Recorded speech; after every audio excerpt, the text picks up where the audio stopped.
Assalamu alaikum. How are you, students? Today I will explain the content of the natural radioactivity. Natural radioactivity was researched by the well-known scientist number one Henry Becquerel in 1896, Marie Curie and Pierre Curie in 1905. According to their definition of the radioactivity, elements having atomic number or proton number greater than 82, which are unstable and emit radiations like alpha, beta, and gamma. So those elements are called the radioactive elements. And the phenomena of the emission of the radiation is called natural radioactivity. Furthermore, the properties of natural radioactivity related rays like alpha, beta, and gamma. Alpha particles consist of helium nuclei, resemble to helium nuclei, having 2 protons and 2 neutrons, so their mass is 4 amu. The beta particles resemble with the electrons. Why? Because they have equal charge, which is negative, and gamma radiations are resemble to electromagnetic radiations, and their frequency is greater than X-rays. Alpha particles velocity is about 1.4 exponential 7 till 1.7 exponential 7 meter per second, which is less than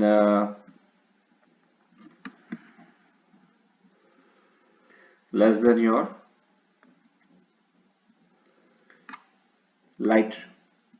Beta velocity is about a bit less than but greater than alpha radiations, and gamma radiations velocity is equal to the speed of the light, that is 3 exponential 8 meter per second.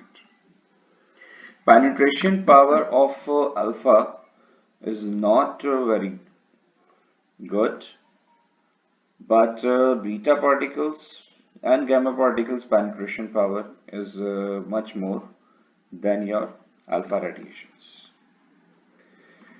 But the size of the alpha particles is very large, so capability of ionization is very greater. Ionization means whenever alpha particles strike on any other particular like aluminum foil and something else, so alpha particles are responsible to eject neutrons from that particular surface. Gamma particles ionization power is very less than the alpha because of their smaller size, and beta particles ionization capability is not as much good. So ionization power of alpha radiation is very high and penetration power is low. So we can say that the capability of ionization and penetration both are inversely proportional to each other.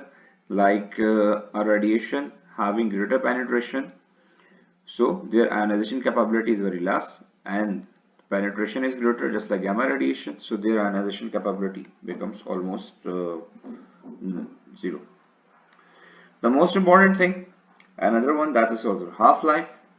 As a half-life is very important in the radioactive elements, like that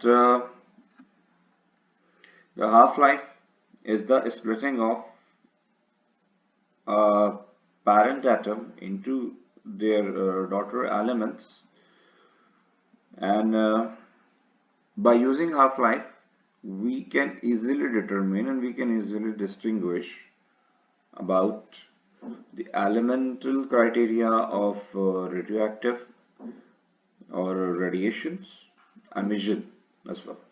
That's all for today. So we continue in the next class with the emission of the radiation of the fission and fusion. Thank you.